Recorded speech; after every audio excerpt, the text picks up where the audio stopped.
Good day, ladies and gentlemen, and welcome to my humble home, my casa, my hacienda on the windy hills of Livingston, Montana. My name is Jim. Okay, what I thought I'd do today is bore you with another story, one of my infamous stories. Now, this is a true story, and it is a story about, well, grizzly bears, if you will. Actually, there's a lot of humor involved here, but as far as I'm concerned, grizzly bear encounters are really not all that humorous, but I do have a humorous type story to tell in this setting, okay? Let's just put it to you that way. Okay, this series of events, before I get started here, I always like to do a timeline. It's the 4th of August of 2023. Kind of keeps me track of where I'm at on this planet, so to speak, time-wise, you know. I know, maybe you can write that, maybe you can't. It doesn't matter.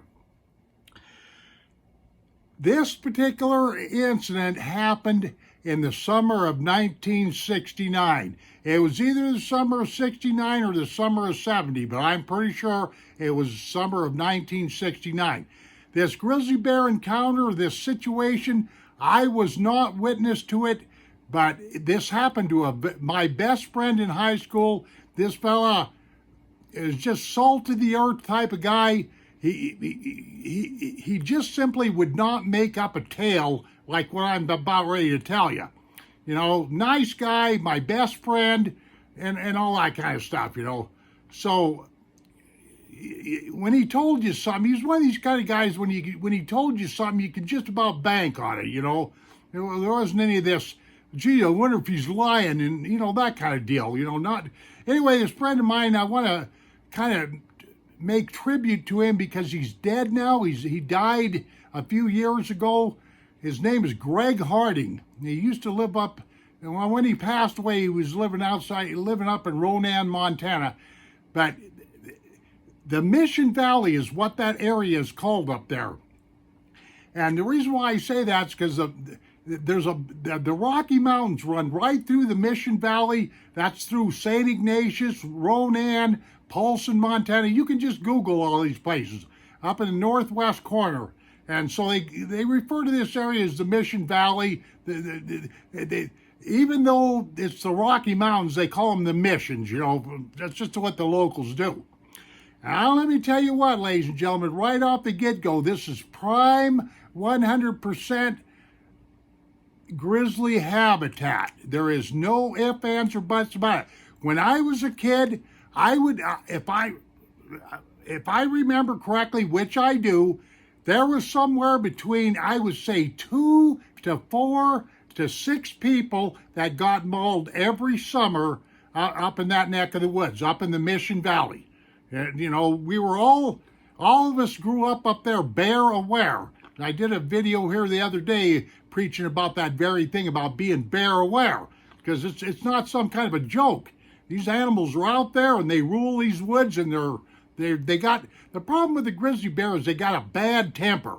You just never know what's going to set them off, you know. But anyway, this buddy of mine, he's up in the Mission Mountains, up in the Rocky Mountains. They were on horseback, him and another friend of his, but I can't remember who his partner was, you know. I just don't remember that, you know. The roots here are getting a little bit shallow, I guess you'd say. But I don't, if I remember right, this friend of mine, Greg, his friend, I didn't know him anyway. But like I say, they had went up there, they brought some camping gear, they were camping, and they were on horseback, which is something that's it's a very common pastime up here in Montana. Well, it used to be anyway.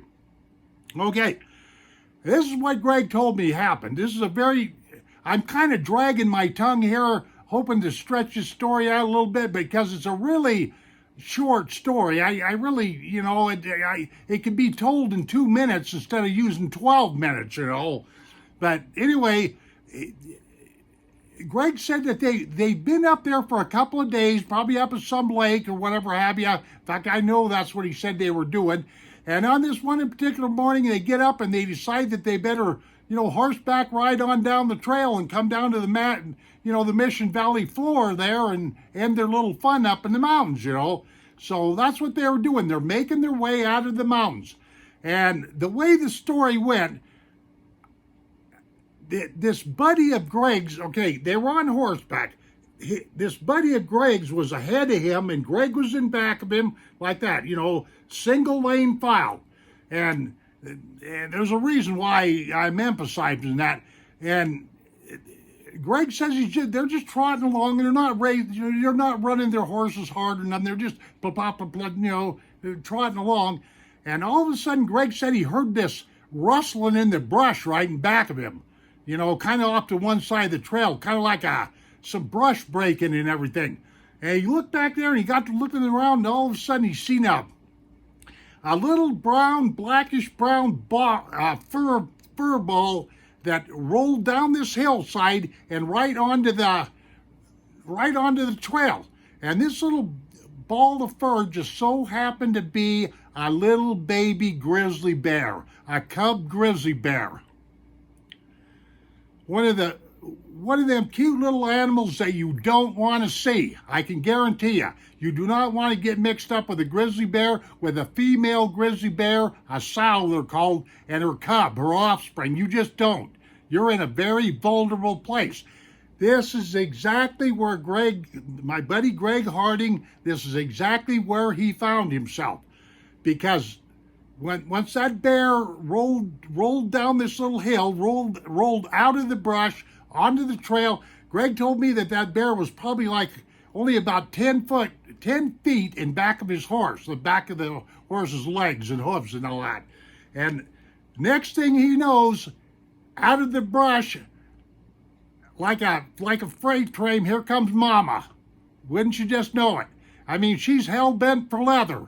Her little cub is too close to a miserable human being, and she wants to correct this dysfunction. And that's exactly what she was aiming to do. Well, by the time all this happened, those horses spooked. Greg's horse spooked. The guy that was up ahead of Greg's buddy, his horse spooked, and down the mountain they went. Back in that country, the way you negotiated that country is a switchbacks like this. That's the way you negotiate a lot of mountains here in Montana, is by switchbacks, okay? You just don't climb straight up a mountain like that. It don't work out too good. But anyway, these horses that these guys are on, their ears go back, they panic, their eyes bug out of their heads, because them horses can sense grizzly bears. They can sense this extreme danger. I know this for an absolute fact. But these horses book on down the trail, and Greg said everything was happening so fast that he really didn't have time to be terrorized or anything, but he just knew one thing, that he wanted to put as much mileage between himself and that mama grizzly bear as he could.